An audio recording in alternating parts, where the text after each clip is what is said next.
So first we want to dedicate the class to Michal Nahuva Bat Yehudit, who passed away yesterday.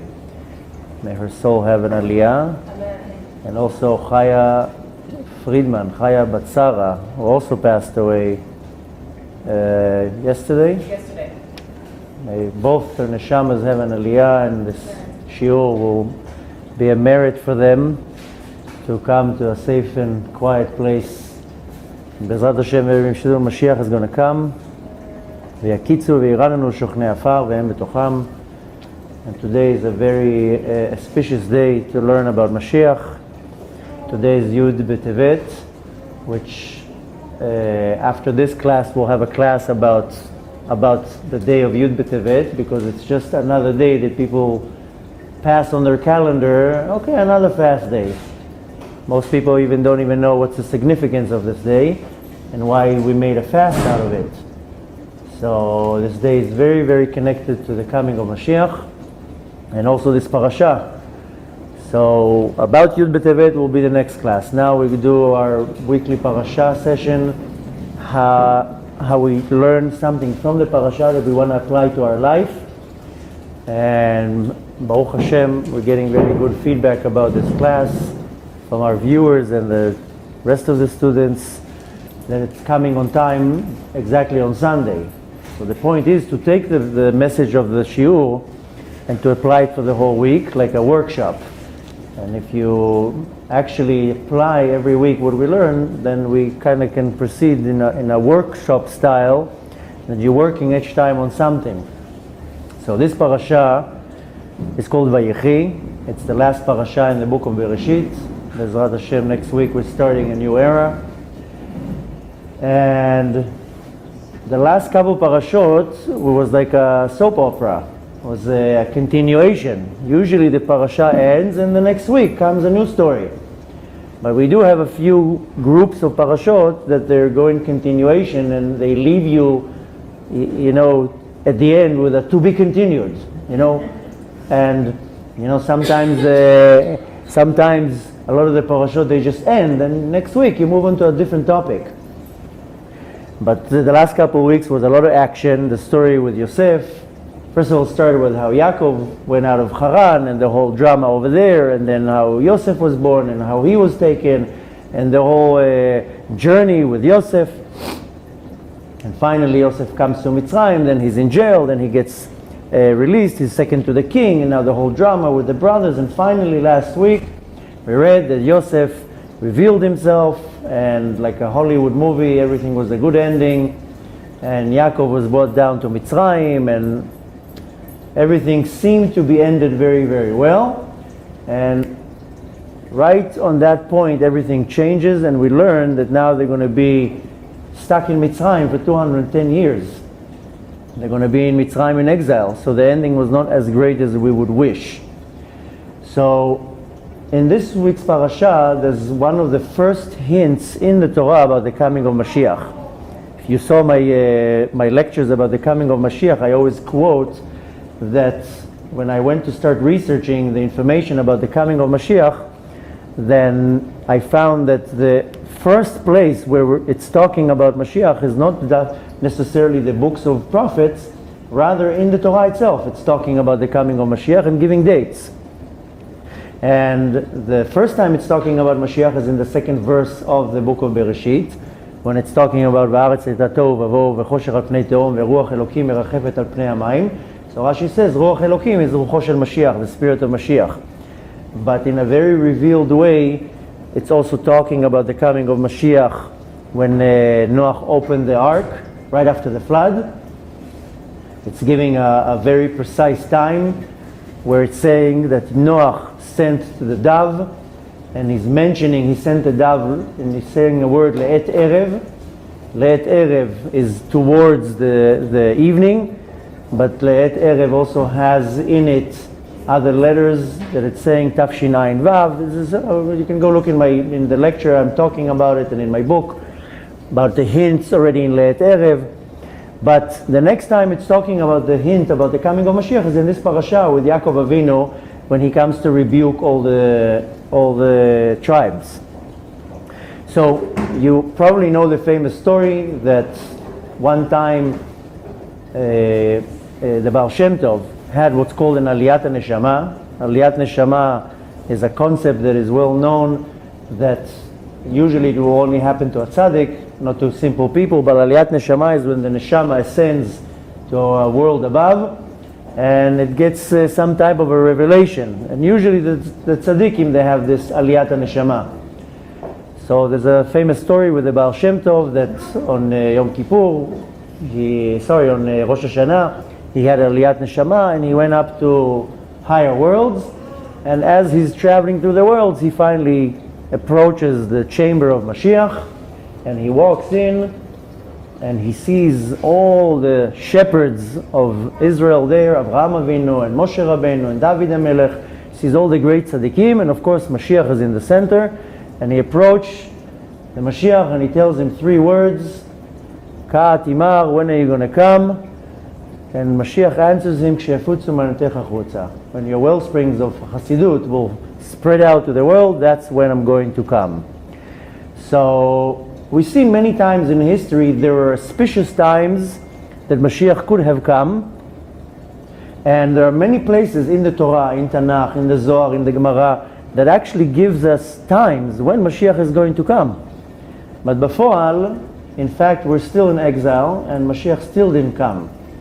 So that's a problem in itself. And Bezrat Hashem, in the class after this, when we're going to talk about Yud B'Tevet, we're going to talk about why Yud B'Tevet is such an auspicious time.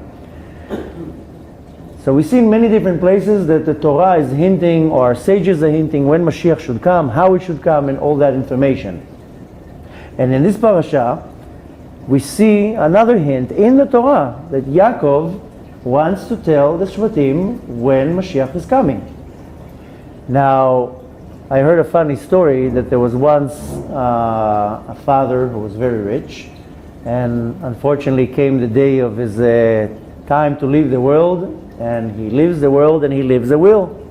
And of course, 2 brothers are starting to fight, who's going to get what, who's going to get what, who's going to get how much, and a big fight starts, and for years they're not talking with each other.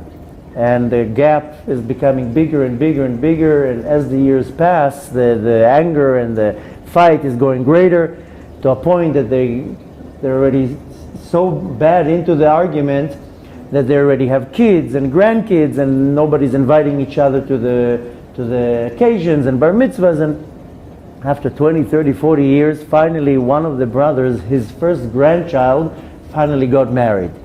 So he says, you know what, it's time to stop this fight. It's ridiculous. So many years have passed. You know, I'm going to invite my brother. So he sends him an invitation and tells him, my first grandson is getting married and I want you to come to the wedding. We should stop this fight. And of course the brother doesn't know what to do. The brother that receives the invitation, should I go, should I not go? It's been so long, and what should I do? And then he looks at the invitation and he sees that the hall that they're doing the wedding is right across where he lives.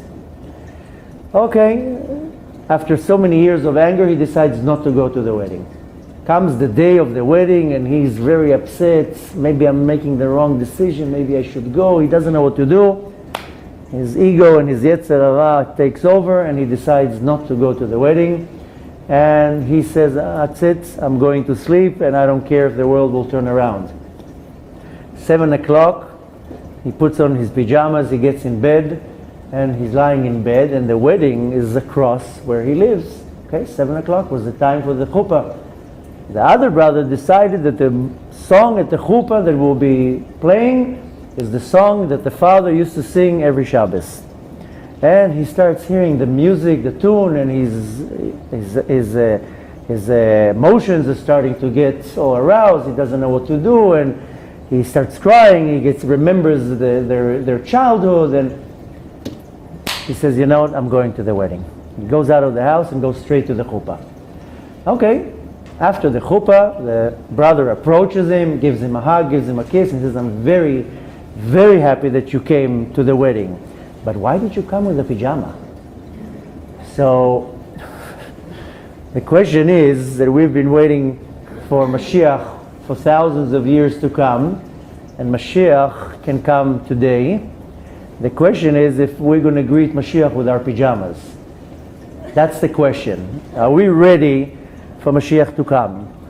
If Mashiach is going to come right now, am I really ready? Am I going to show up with my pajamas? Or Mashiach is going to catch me in a very uncomfortable place? Or am I ready? Am I ready that if right now they announce that Mashiach is coming, and if I'm pulling out my Shabbos suit and I'm saying, I'm here, I'm ready. Where is he? And that's a very big question that each one should ask themselves is, am I really ready for the coming of Mashiach? And it says in the Talmud, in the tractate of Psachim, that there are 7 things that are hidden, so to say, from us, that we don't know and we will never know.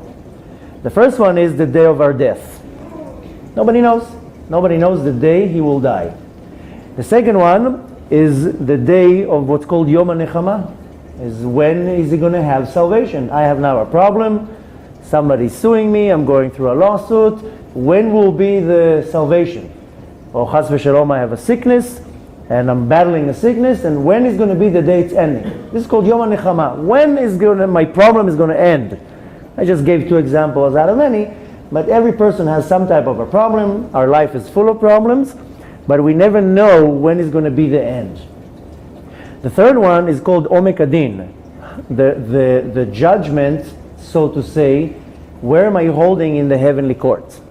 It says we don't know who's a tzaddik and who's a rasha. I can look now at a certain individual and think that he's a tzaddik, and he's not. And I can look at a certain individual and think that he's a wicked person, and he's actually not. He might be a tzaddik in the eyes of the heavenly court.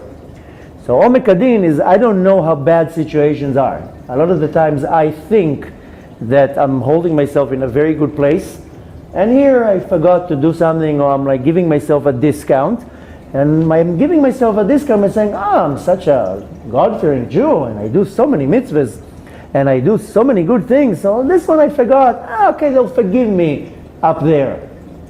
I don't know, they might not. They might look at me in a completely different way. As our sages say, Kadosh Baruch Hu medakdek im tzadikim kechut ha'se'ara.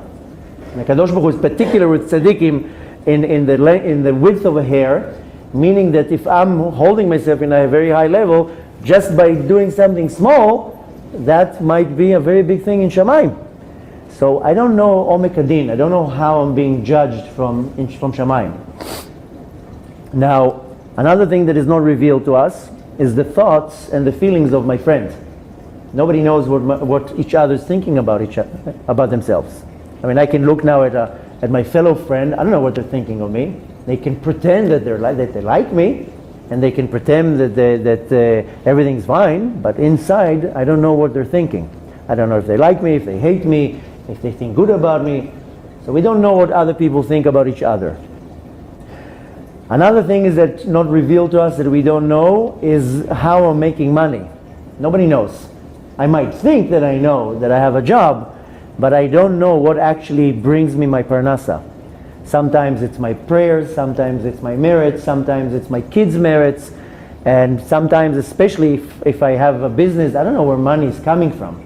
I can get fired tomorrow, so we don't know where money is coming from. This is another thing that is not revealed to us. I can now think that I know where money is coming from, and in half a year I have a completely different job, and my source of income is a completely different thing. So much more so when it comes to a Baal Esek, to a person who has a business. He doesn't know where money is coming from. And the 6th thing that we don't know is when the kingdom, Malchut Beit David, is going to return, basically the coming of Mashiach. And the 7th thing that we don't know is when the evil kingship, the Malchut HaRish'a, is going to be removed out of the world. Excuse me. So these are the 7 things that are hidden from us, and we don't know when they will happen. In this parasha, we see that Yaakov has a prophecy when Mashiach is going to come. And when do we see it? Yaakov calls all the Shvatim, all the tribes, and he starts giving them a blessing. And then he tells them that he wants to reveal to them the coming of Mashiach. But first comes a different question, that we see that he gave each and every one of the tribes a blessing, that later on in history we see that the blessing actually happened. For example, he said that Zvulun is going to be very rich, and sure to come. Zvulun became very, very rich. He said that Issachar is going to be very learned in the Torah. Sure enough, we see that Issachar was the one who built all the yeshivas, and we saw that every blessing that Yaakov gave actually came true. But comes a very big question, is if he's such a good father, why did he give each individual a certain bracha? Why didn't he give all of them the bracha to be rich, and all of them the bracha to have a lot of money, to have a lot of Torah, and to all of them to be successful, and to all of them, that would make more sense, that you give everybody the same bracha. Why do you give each individual one bracha and the other ones you don't? I mean, I'm sure all of them would want it to be rich. Why only Zvulun has to be rich? So that in itself is a big question. Why did Yaakov Avinu gave each one a different bracha? And then of course he comes and he says that he wants to tell them when Mashiach is coming. Now, the reason why he gave each and every one of them a different bracha is because a lot of people think that the tzaddik is the one who's giving the blessings. And that's a very big mistake. The tzaddik is not the one who gives the blessings. The blessing comes only from the Kadosh Baruch Hu. You cannot get a blessing from anyone else but the Kadosh Baruch Hu. The tzaddik is the one who can actually release the bracha. Why? Because he's in a much higher level, and I can have a certain bracha for something, and I can do a certain act, I can do a sin, I can do a certain negative act, and it will cause some type of a block to stop the bracha from coming. So the tzaddik can come and actually release it. But the tzaddik is not the one who produces the bracha. He's not the one who's holding the bracha, rather he can only be the one who's giving over, transferring already the bracha that already existed. And I heard an interesting story that many years ago there was a couple that they couldn't get pregnant, and they went to the Lubavitcher Rabbi to ask for a bracha. And the Rabbi started asking them questions. Did you do this? Did you do that? And then he asked them, did you do all sorts of tests? So the lady said, we did this test, we did this test, and we did that test. And when she came to a certain test, the Rabbi's reaction was like, ooh, that's a very painful test. Why would you do that? And she said, okay, that's what the doctors recommended, to do this test. So the Rabbi says, listen, you did enough tests, stop the tests. And then he turned to the groom and he told him, I'm very sorry I'm asking you this personal question, but did you have a connection with a woman before your marriage? So he says, as a matter of fact, yeah, I was going on a shidduch, on a date with a certain girl, and it didn't work out.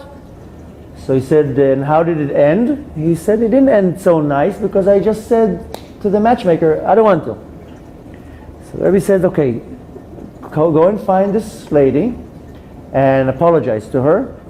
And don't do it yourself. Find somebody, a mutual friend or somebody that knows her, and send the apology through that person, but just also tell the person to mention to that girl that if she forgives, her problems will be solved too.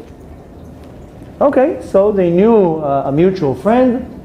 They sent that friend with a message, with an apology, and the messenger said exactly what they said, to apologize, and that if you forgive, then your problems will be solved. And sure enough, she accepted, she apologized, and her problem was solved. She was waiting a lot of years to get married, and she couldn't get married. The other couple, the first couple, they got pregnant, Baruch Hashem, at the time, and the lady who was supposed to forgave, and she finally got married. So, of course, a beautiful story of a miracle, but the question is, was it the Rebbe who actually gave the bracha?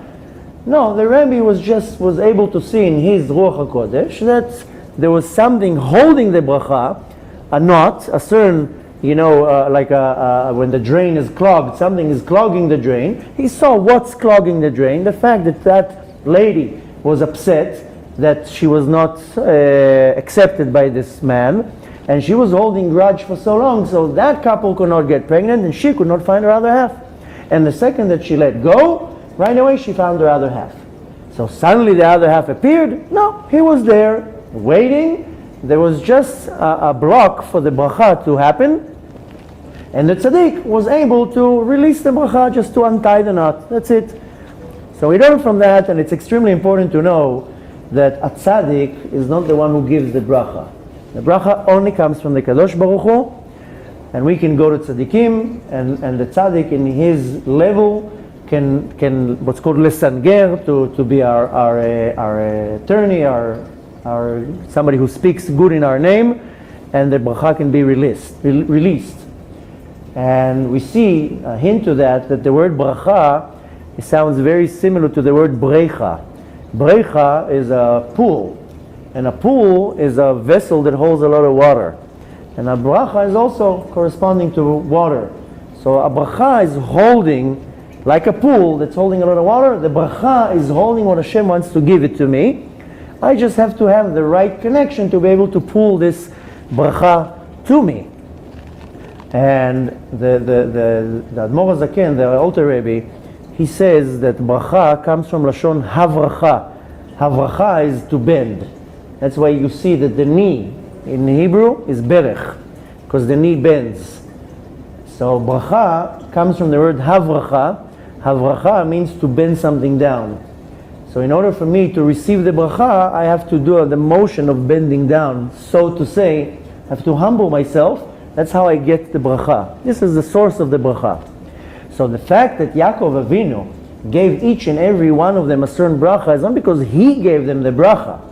That was the reality, and he just gave the opportunity for the reality to be revealed. So he really didn't give them a bracha. He just says, oh, I see that you're going to be very rich, so I'm just helping the bracha to come down, that your money will actually, that this bracha will be revealed. And I see that you're going to have a lot of Torah knowledge, and you're going to open yeshivas, and I'm just helping it to happen. Which means that the bracha is already decided by the Kadosh Baruch Hu, and not only for them, for each and every one of us. Everything is already written from above. The Kadosh Baruch Hu decides who's going to be rich, who's going to be healthy, who's going to be smart, who's going to get married. And the tzaddik's bracha is just to allow it to happen. So Yaakov saw in each and every one of the Shvatim what's their potential, because each and every one of us has a potential, has a certain wellspring of something positive, and it just has to be revealed. And the point is not to look at my other friend and say, oh, it's not fair she has more kids, it's not fair she got married, her husband is much more successful, and they have a nicer house, and her kids are more calm, and I have this. The point is to look in yourself and say, I have something. I have a treasure in me that the Kadosh Baruch Hu gave me, and that has to be revealed, and I have to be happy with what I have, not with what somebody else has more than me. And that's the concept of the bracha, and that's what Yaakov wanted to emphasize, that each and every one of them had a certain quality. He just came to reveal it. But later on, of course, Yaakov wanted to come, and he wanted to reveal to them the future. And it says, He'asfu ve'agida, come, gather together, and excuse me, Agale lachem asher yikre ba'atid. Yaakov gathered all of them together, and he told them, I want to tell you what's going to happen la'atid lavo, in the future. So of course, there's different commentaries. The word that Yaakov used is acharit hayamim. Acharit hayamim is at the end of days. So one opinion by the Rashbam, he says, no, why are you taking it to such level? Yaakov didn't want to reveal to them the time of Mashiach. Acharit hayamim is the end of their days. He just wanted to tell them what's going to happen in the end of your days. You'll be rich, you'll be happy, you'll be smart, you'll be successful, you'll live here, you'll live there. That's it. So Rashi says no, and Rashi usually is the one who keeps it very, very mellow. Rashi was the one who says no. Rashi says, Ratzah legalot et haketz. He wanted to tell them the end of days. Now, of course, the question, where does Rashi come up with this bold idea? And Rashi says there are two words that they teach us that somebody's gathering somebody. One of them is litkabetz, and this is like what's called kibbutz, to get everybody together, but this is a big group of people. But Rashi says that when there's the word he'asfu, the word asefa is a meeting, but asefa is a very private and very small meeting. And Rashi says, anytime there's a asefa, a very small meeting, there's a very big secret to be revealed. Because it's only said in a very small group. If it's kibbutz, like we know that Mashiach is going to come, there's going to be a motion that is called kibbutz galuyot, gathering all the exiles into Eretz Israel. So when it comes to a kibbutz, lekabetz, that's okay, a big meeting, nothing special is going to be revealed there. Lehefech, probably most likely there's only going to be arguments there. But when it's talking about the word asefa, to gather together, this is something very particular, something very private, and most likely a very big secret will be revealed. What is the biggest secret in history? Is when Mashiach is coming. Everybody wanted to know. And of course there are many sages and many prophets who try to pinpoint when Mashiach is coming. I mean, that was the biggest thing in history. Everybody wanted to know when Mashiach is coming. And we know the prophet Daniel was one of the first prophets that actually calculated the time. And it actually says in the book of Daniel, and he says a number, 1290 years. So of course there was a big question, what is this 1290 years? So the prophet says from the destruction of the second Beit HaMikdash, the destruction of the second temple, 1290 years. Which doesn't make much sense because it was about 700 years ago. So that wasn't a good calculation. But we see, and I brought some of the examples in my lecture about Mashiach, and you can find it also in the book, with all the times whoever actually gave a calculation, because we have many calculations from the Zohar, from the Gemara, with dates. So there are many sages that actually calculated. And you know, one of the calculations, comes from the Alter Rabbi, from the Baal HaTanya, and there's a very big hint. It's in one of his ma'amarim, one of his discourses, that he's quoting from the Parashat of Pikudei, and he's talking about the krashim, the yetedot of the Mishkan, and he gives a number, ha-1775. He gives a number, and there's a story that he used to be a Baal Koreh. He used to read out of the Torah on Shabbat, and he was known to be something like out of this world, to just listen how he used to read out of the Torah. That there's a famous story that one year at the Parashat of the Klalot, of the curses, he wasn't there, so somebody else read it, and his son got so sick from hearing the Klalot, from the curses, and they told him, every year you hear it. He says, yeah, but when my father reads it, it doesn't sound like curses. And he became so sick, there was a real question if he could fast a few months after that in Yom Kippur, because he was mamash sick. So the Alter Rebbe was known to be an unbelievable Baal Koreh, and he was reading in the Parashat, in Parashat Pikudei, and every time he came to the word Ha'elef, he read it with a kamatz instead of with a sagol. He read it different, and they kept correcting him. I don't know if you ever noticed in the shul, when the Baal Koreh says he, and everybody's like, who? Everybody jumps and screams for one little pronunciation. So the Baal HaTanya, he said the letter a little bit different, and everybody was like correcting him, and at the end they came and told him what was going on.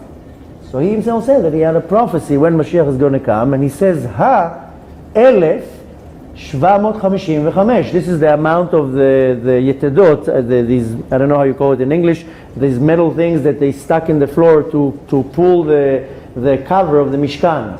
I'm sure there's a name to it. When you build a tent, you take like this piece of, how? Rods? Pegs. In Hebrew it's called yetedot. You can look it on Google Translate. It's a piece of metal that you stick in the ground, you hammer it in the ground, and then you take a wire and you stretch the tent. So when they build the Mishkan, it's talking about that they had 1,775 yetedot. So the Baal HaTanya, the Alter Rebbe, said that when Mashiach is going to come is Hey is Chamesh, is 5,000, 775, which means Tafshin Ein Hey, 2 years ago. So that was already the prophecy that the Alter Rebbe had while he was reading the Parashat. So like that, there are many different prophecies and many different calculations. There's a calculation by the Chafetz Chaim and by the Gaon from Vilna and by the Arizal. Arizal also said Tafshin Ein Hey. So anyways, there are many dates that were calculated. And again, in the lecture about Mashiach that I gave and in the book, then you have all of them with the source and the exact calculation.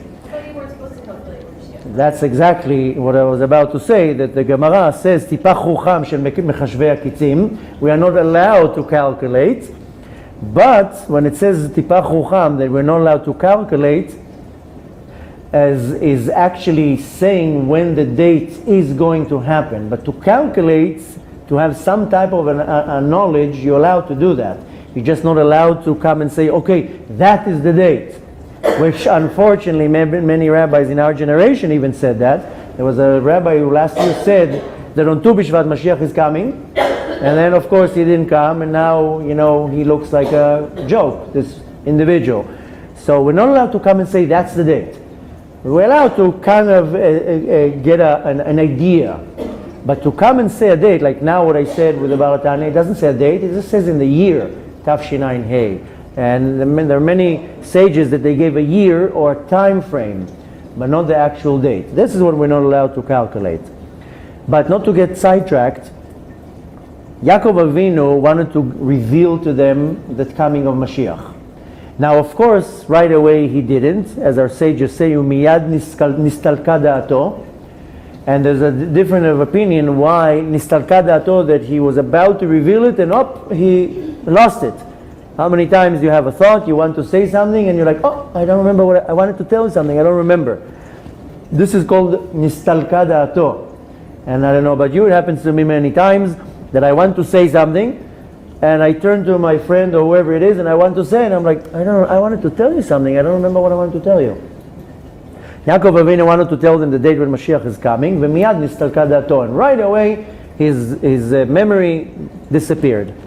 So one opinion says that he was in such a high level that he saw Hashem revealed himself to him, and he saw suddenly the Shekhinah, and he understood from that. Hashem says, no, don't reveal the exile. Another opinion says that he made a very quick calculation right away, and he says, what's going to happen if I tell them now when Mashiach is coming? I'm going to tell them Mashiach is coming in 4,000 years. There are two options what's going to happen. One option is that they're going to right away fall into despair by saying, what? We have to wait now 4,000 years? And right away they'll fall into despair and they won't want to do anything. The other option, that it will be like, oh, if Mashiach is coming in 4,000 years, let's party, let's do whatever we want, and in 3,999 years, we'll do tshuva. So Yaakov Avinu says, okay, neither option is good, I'm just not going to tell them. And of course there's another opinion that says that he saw when the Shekhinah revealed itself that hinted to him not to reveal the time of Mashiach.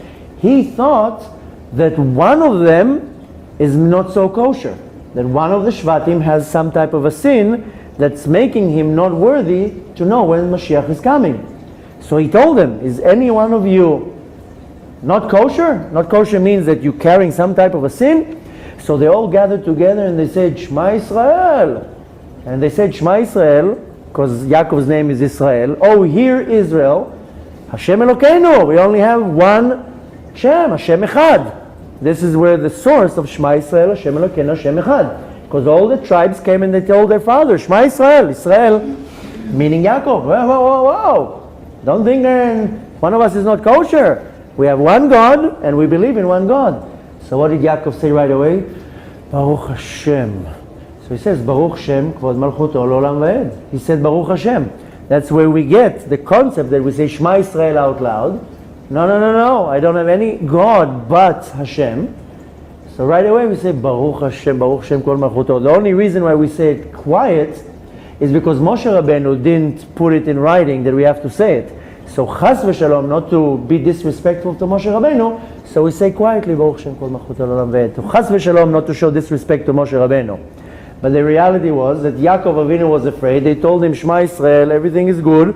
So he said Baruch Hashem, and then he continued.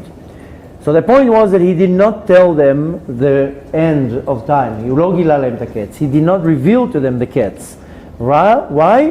Because he figured it out that there's a good enough reason that they should want the exile to finish. Because if you don't want something to happen, you don't really yearn for it. And if you would tell them, this is the day when Mashiach is coming, then okay, so what about, why do I need to wait? I know it's coming. Why don't I don't need to pray, I don't need to work on myself, I don't need to do tshuva, it's going to come. And that's the attitude of a lot of people, that they say, I don't need to do anything. By the year 6000, Mashiach has to come, let him come. And if he wants to come, he can come. And if Hashem wants to send him, let him send him. I'm not going to go out of my way. And that's the attitude of a lot of people. And I'm talking about religious people who are God-fearing people who follow the Torah and the mitzvot. That I meet them and I try to arouse the excitement that Mashiach is coming, and they're telling me, listen, he's going to come when he wants to come. In the meantime, I'm here. Everything is good. Leave me alone. And unfortunately, this is the attitude of a lot of people. Now, there's a story Maybe that... they're tired of waiting. I don't know if they're tired of waiting. I think they're more comfortable in where they are. And this is the problem, and this is where I want to get to. That there's a story that there was a certain Tana, a certain sage, his name was Rabbi Yoshua, and he was known to be Eliyahu Navi's friend. And he told Eliyahu Navi, Elijah the prophet, he told him, I want to meet Mashiach. You know where he is. So Eliyahu Navi answered him and he told him, yeah, you want to see Mashiach? He's sitting in the entrance, in the gate of Homi. Go and see him. So he told him, and how will I recognize him? I mean, there's a lot of people there. So he told him there are a lot of beggars, a lot of homeless people in the entrance of the city, and he's one of them. He's sitting there. He says, okay, so but how will I know which one? So he says, every evening they all take off their bandages because they're all sick and wounded and they have also all these wounds, and they take all the bandages off and then they put new ones. Mashiach is the only one who only takes one bandage off and then he puts a new one. Why? So if he gets called to be revealed, he doesn't have to wait. He can right away put the bandage and move on. That's the siman, the hint that Eliyahu Navi gave this Rabbi Yeshua. So, of course, Rabbi Yeshua packs his bags, goes to Romi, and he comes to the entrance of the city and he sees a bunch of homeless people and all sorts of beggars and poor people. And he's waiting for the sun to go down. The sun goes down. They all start taking off their bandages and he sees the one who only takes one. He runs to him and he tells him, you're Mashiach. And he says, yeah, how did you know? So he tells him, when are you coming? So he told him, today.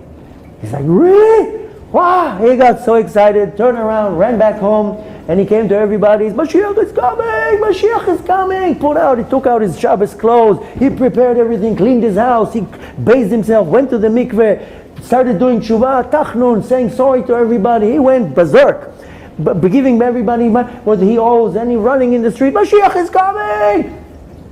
The day ended, and Mashiach didn't come. He got so upset. He goes to Eliyahu Navi and he tells him, your Mashiach is a liar. Eliyahu tells him, why are you talking like this about Mashiach? He tells him, he told me he's coming today. And he didn't come. So he told him, yes, he says that he will come today if you really want him to come. If you're ready for him to come, he's ready to come today. But obviously you weren't ready for him to come. So the point is that Mashiach is ready to come any second. Any second he's ready to come. The question is if we are ready to come for his coming. And that's why Yaakov Avinu did not want to reveal to them the coming of Mashiach, because if they would know, they would not prepare at all. They would not do anything. They would just say, here's the date, that's when he's coming, and that's it. The point is, with the story with Rabbi Yeshua and Eliyahu Navi, that Mashiach told him, I'm ready to come today, but you're not ready for me to come. You have to be ready. And the problem is why we still don't have Mashiach is because we are not ready for him to come. And that's why I started the class by saying the story with the man that invited his brother, and the brother came to the wedding with a pajama. He finally came, but he came with his pajamas. And the reality is that all day long we're thinking about Mashiach, we kind of want him to come, but the question is, are we really, really ready for him to come? And there are a very small group of people that can say, I'm ready for Mashiach to come. But the rest are, no, I'm not ready. I still didn't finish my tshuva. I still didn't get married. I still don't have children. My business is still not making money. What if he comes now? I'm still not ready. I want to enjoy a few more things here.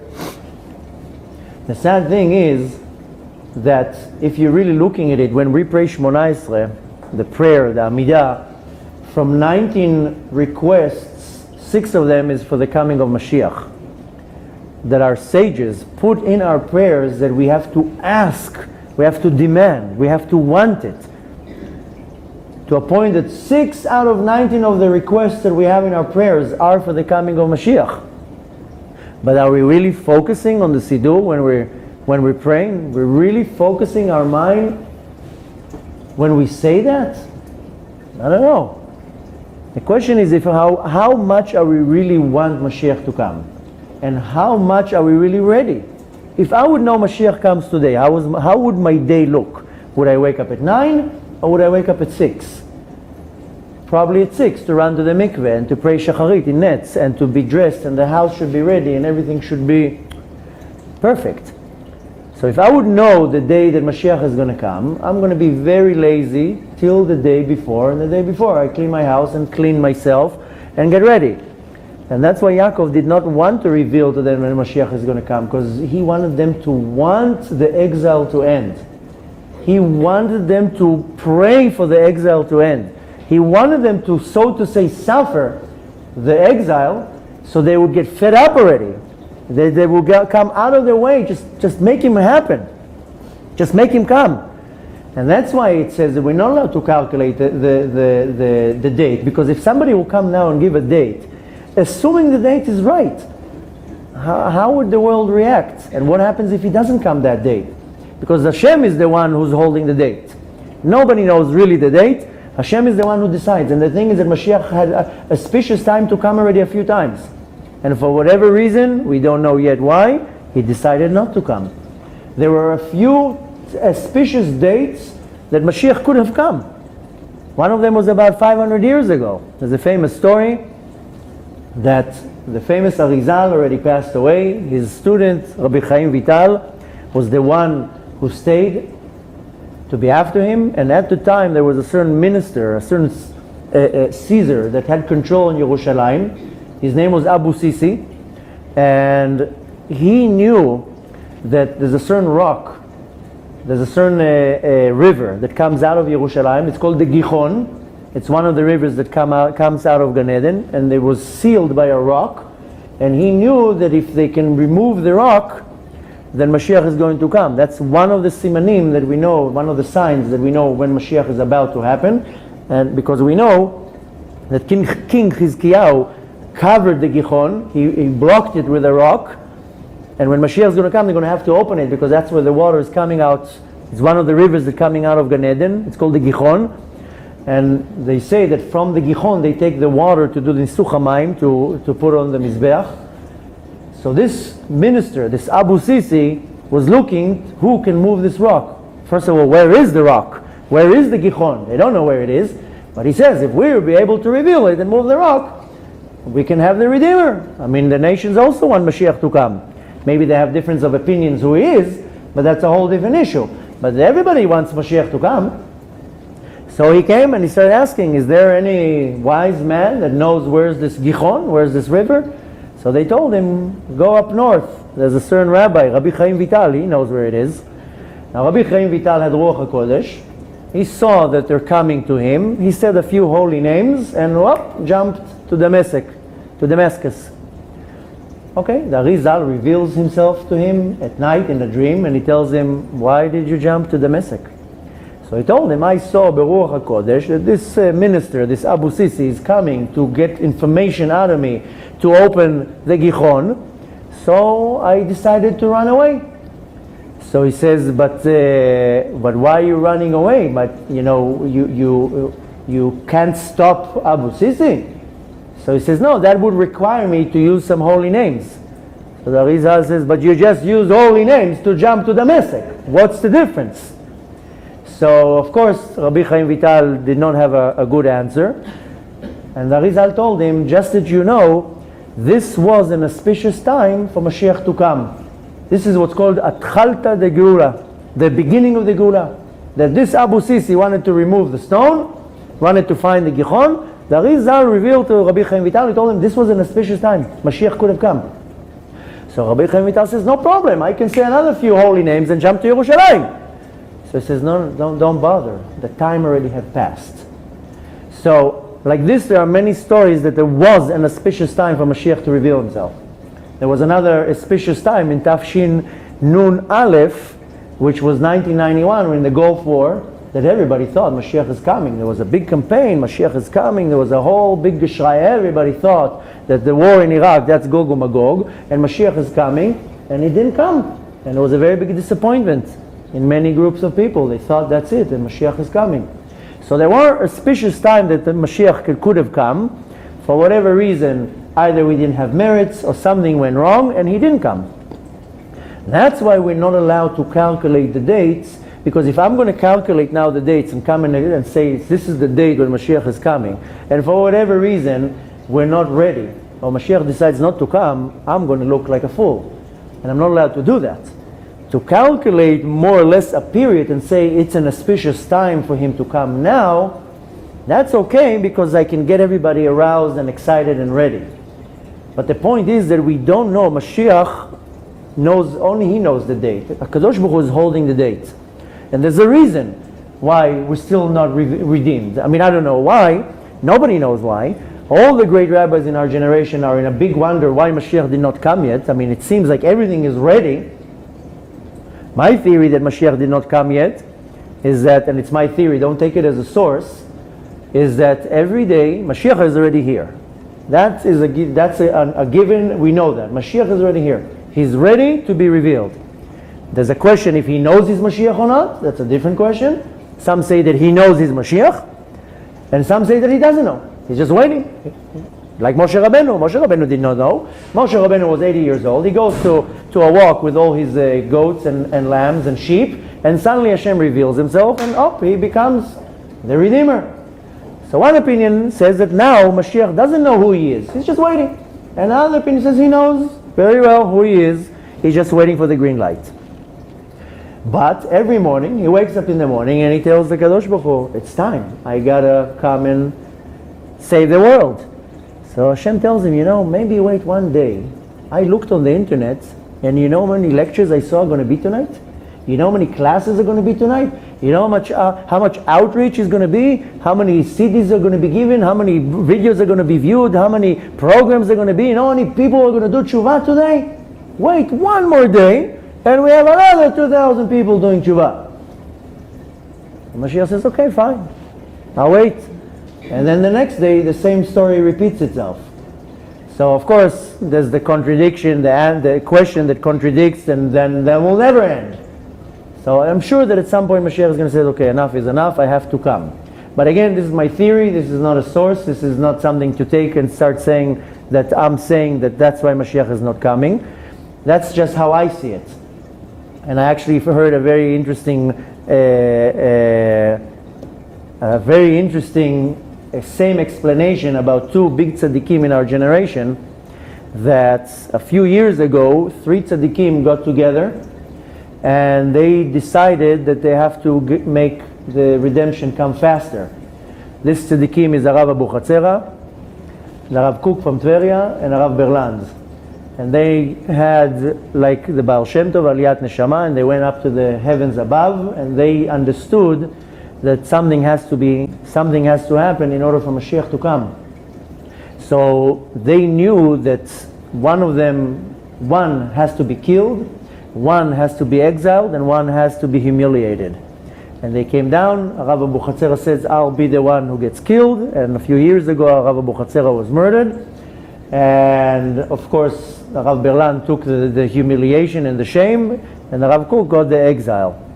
And I heard from couple different places that the same theory, what I'm saying, that they're waiting, Mashiach is waiting for Mobal Tshuva, is that these two particular tzaddikim are praying for every Jew to do tshuva, and that's why the redemption is being pushed a little bit, and pushed a little bit, and pushed a little bit, for more people to do tshuva, for the righteous converts to convert, and to have it done on time, and whoever needs to do tshuva to be on board and to do it the right way. But again, this I don't have facts, I don't have sources, I'm just telling you what I think.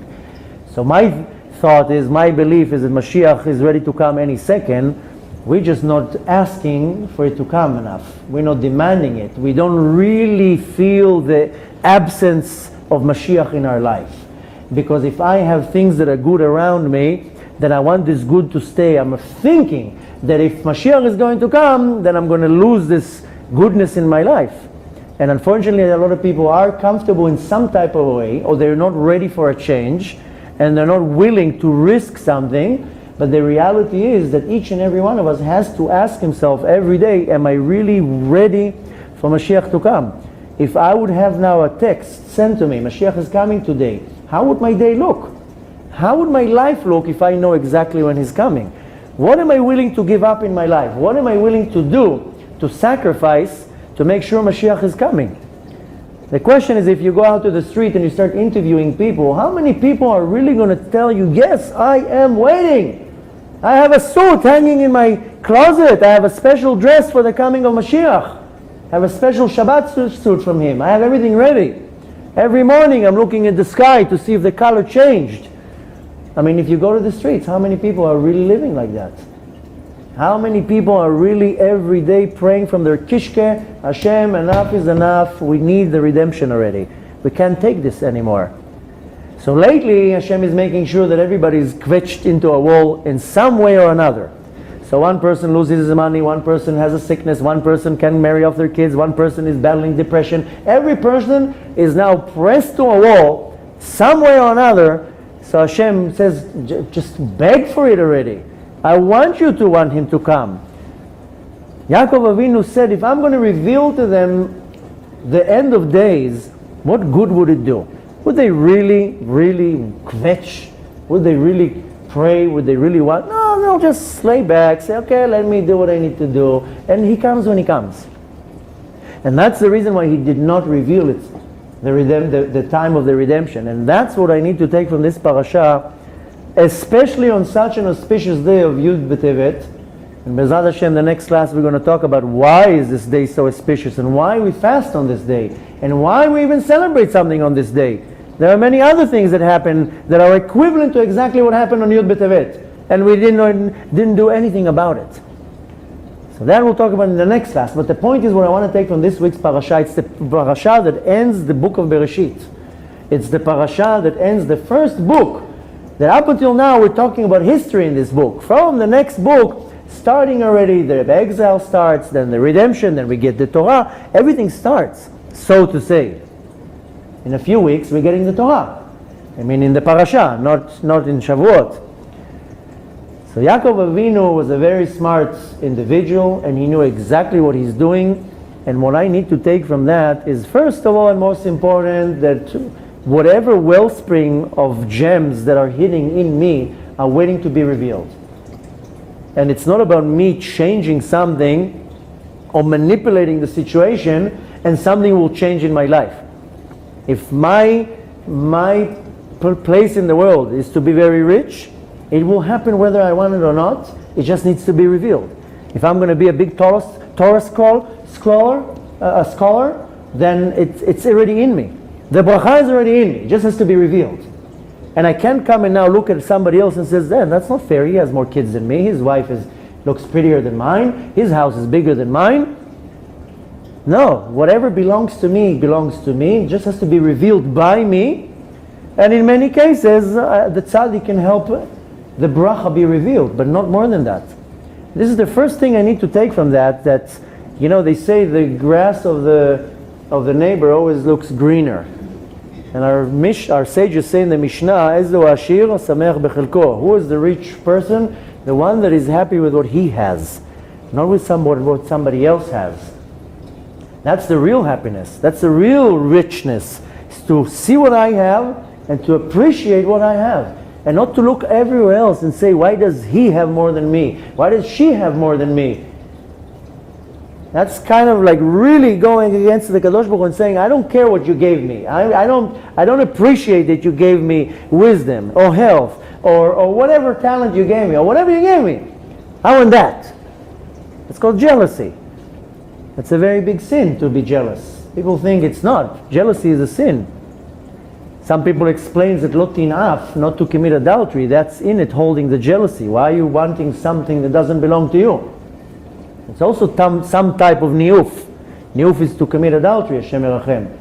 If I want something that doesn't belong to me, I'm going and trying to take something that doesn't belong to me. It doesn't belong to you, it doesn't exist in your realm, in your world. Hashem says, be happy with what you have. And each and every one of us has an unbelievable wealth of something, of some type of an abundance. And that's inside of me and it needs to be revealed. And I'm the one who can reveal it by not looking around and desiring something else that I don't have.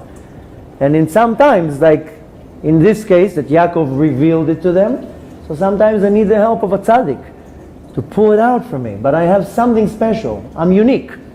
Our sages say, Keshem shepartzufeihem shonim, the same way that their faces are different, kach deotehem shonot, and also their opinions are different. Meaning that our soul is unique. There's no duplicate to our soul. The proof to that is that the soul gets into the body and it kind of creates a mold. The shape of our body comes from our nefesh. How the shape of the face will be. And the proof that our souls are different is look at our fingerprints. There's no identical fingerprints. Billions of people from other generations also. There's no such a thing as an identical fingerprint. Because in our generation, let's say there's 7 billion people. 50 years ago it was 7 billion people. 100 years ago it was 6.9 billion people. 100, you're talking about billions of people. No one identical fingerprint to any human being. More than that, now they're finding even more sophisticated is the eye. Now they're starting to do all excuse me? Yeah, but what's the word? To identify people by the eye. They scan the eye, and the details that are in the eye are much more in depth than the fingerprint. So that just goes to show to us that our soul is unique. There's no cloning to the souls. My soul is unique in its way, and it has its character traits, and it has its pluses and its advantages over other things, and I possess something that nobody else in the universe has. I'm unique. And when I'm saying I'm saying each and every one of you is unique. So maybe that person might be very smart, and that person might be very talented, but I have something that is unique, and I have to reveal it and apply it and bring it to the world. And if I don't do that, then I'm doing a great sin, that I'm not applying my uniqueness into the universe. And that's the blessing that Yaakov gave the Shvatim. He did not give them a new blessing. He just looked at them, saw the potential, and he told them, what's the potential? Now go and reveal it. And that's the first thing that I need to do, is to try to figure out what's my potential, what's my wellspring of abundance of wealth, and to bring it out to the world, because the world needs it. And then the second thing that I need to understand is that Yaakov did not reveal the time of Mashiach, because the same is not revealed to us. Because we want to get to a point that we want Mashiach to come. And each and every one of us has to ask himself 50 times a day, do I really want Mashiach to come?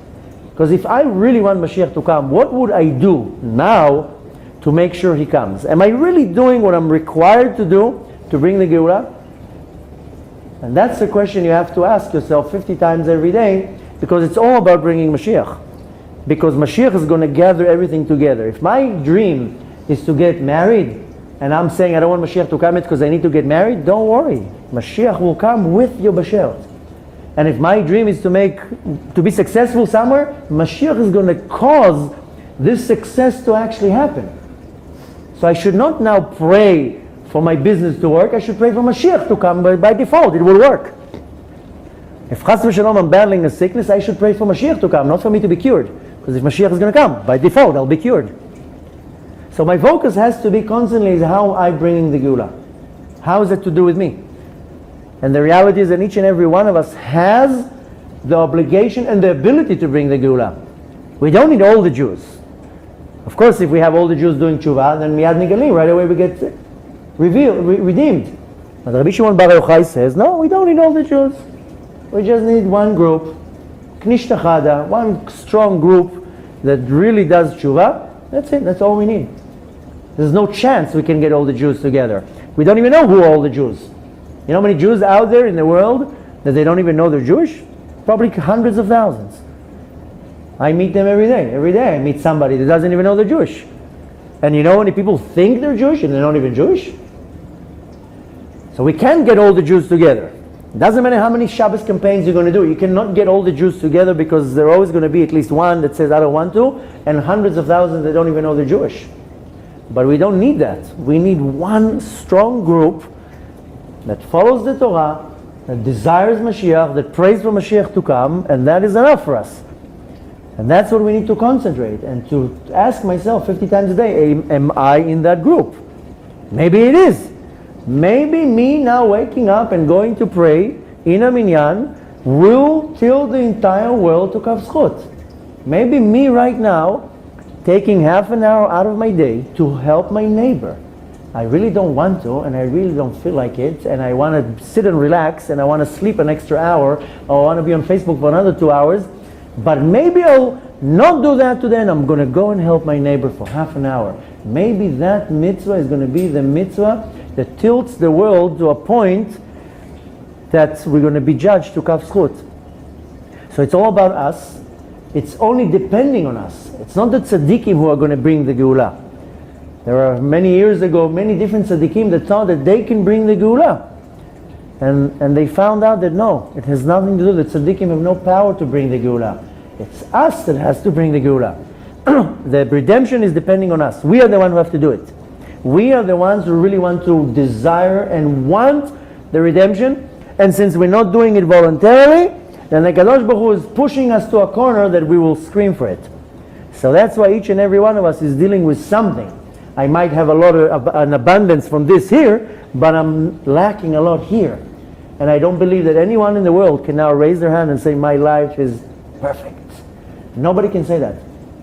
Because one person is lacking emunah, one person is lacking health, one person cannot get married, one person lost his money, one person is depressed, one person is sick. Everybody has something that Hashem is taking away. I call it like a father who takes the lollipop away from the child.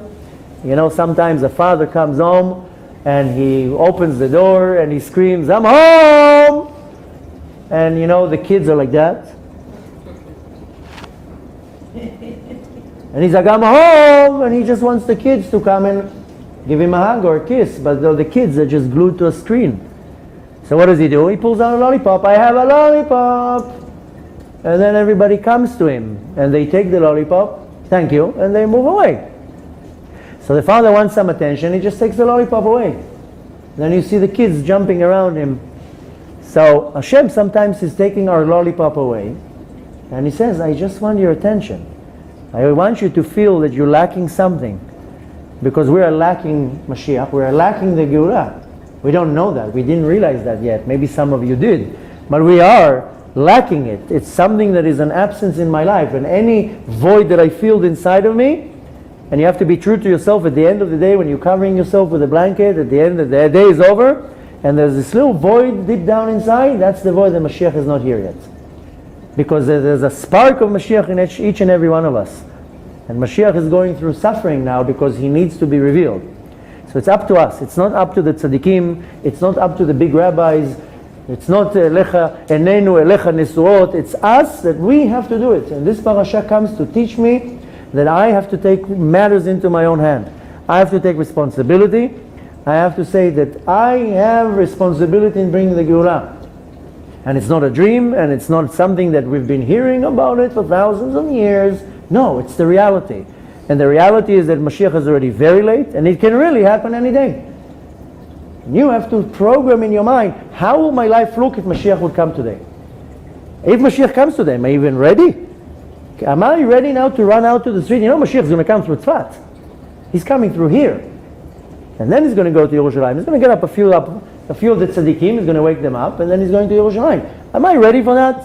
Am I ready to run out and say to Mashiach, finally you're here? I put the live stream ready, Rabbi. Yeah. So the point is what I want to take from it, and this is what I need to apply this week, and not only this week, but to keep it, is that it's all about the redemption, it's all about bringing Mashiach. and what am I doing towards it?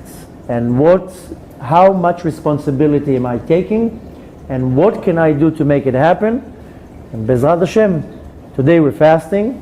We're fasting because this is the day that Nebuchadnezzar came to siege Yerushalayim, to put a siege on it. It took 3.5 years before they destroyed Yerushalayim.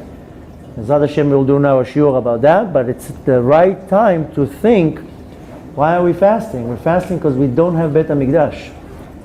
We don't have Beit HaMikdash, and bad things are happening every day, and people are suffering, and Mashiach is waiting for us to demand from the Master of the universe, send us the Redeemer already. And this is what I need to take from it, from this week, and this is what I need to apply, especially on this specific day. Bezrat Hashem, if we have enough Jews, and even non-Jews, that demand for the Geulah to happen, then it will happen. And it's all about us. And Bezrat Hashem should continue having an easy fast, if you're fasting. And Bezrat Hashem, with our actions, we should really merit to see the coming of Mashiach. And the kets, the date will be already revealed and open. Bezrat Hashem, it should happen very, very soon.